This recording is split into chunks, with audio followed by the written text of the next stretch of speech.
Golnaka division లో శనివారం contest corporate Padma Rammohan తో కలిసి హనుమంతరావు బతుకమ్మ వేడుకలకు హాజరు కావాలని ఇంటింటికి తిరిగి కరపత్రాన్ని పంపిణీ చేశారు. ఈ సందర్భంగా వి హనుమంతరావు మాట్లాడుతూ ఈ నెల 26వ తారీఖున జరగబోయే బతుకమ్మ కుంట ప్రారంభోత్సవానికి మహిళలు పెద్ద ఎత్తున తరలివచ్చి విజయవంతం చేయాలని కోరారు. ఈ నెల 26వ తారీఖున ముఖ్యమంత్రి రేవంత్ రెడ్డి ప్రారంభోత్సవ కార్యక్రమానికి హాజరవుతారని ఆయన తెలిపారు.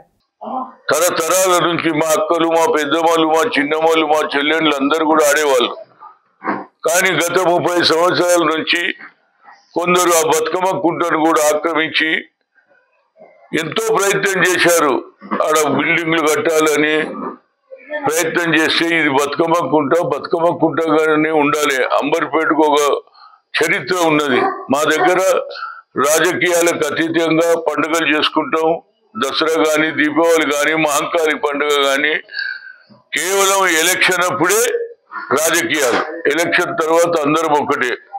ఏ పండుగలు వచ్చి ఇక్కడ ముస్లిం పండుగలు వచ్చినా, బక్రీద్ వచ్చినా, రంజాన్ వచ్చినా, దసరా వచ్చినా, దీపావళి వచ్చినా, మహంకాళి పండుగ వచ్చినా ఎవరి పండుగలు వాళ్ళు చేసుకుంటారు. మా పండుగలలో వాళ్ళు వస్తారు, వాళ్ళ పండుగలో మనం పోతాం. ఈ ఆచారం మొదటి నుంచి కూడా ఎప్పటి నుంచి అయితే దసరా ఫెస్టివల్ నేను చిన్నగా ఉన్నప్పటి నుంచి నాకు వయసు వచ్చి రాజకీయాలలో అడుగు పెట్టక ముందటి నుంచి కూడా అంబర్పేటలో దసరా పండుగ పెద్ద ఎత్తున జరుగుతుంది. అదే ఈనాడు ఉన్నటువంటి దేవస్థాన కమిటీ దాన్ని పూర్తి చేస్తున్నారు.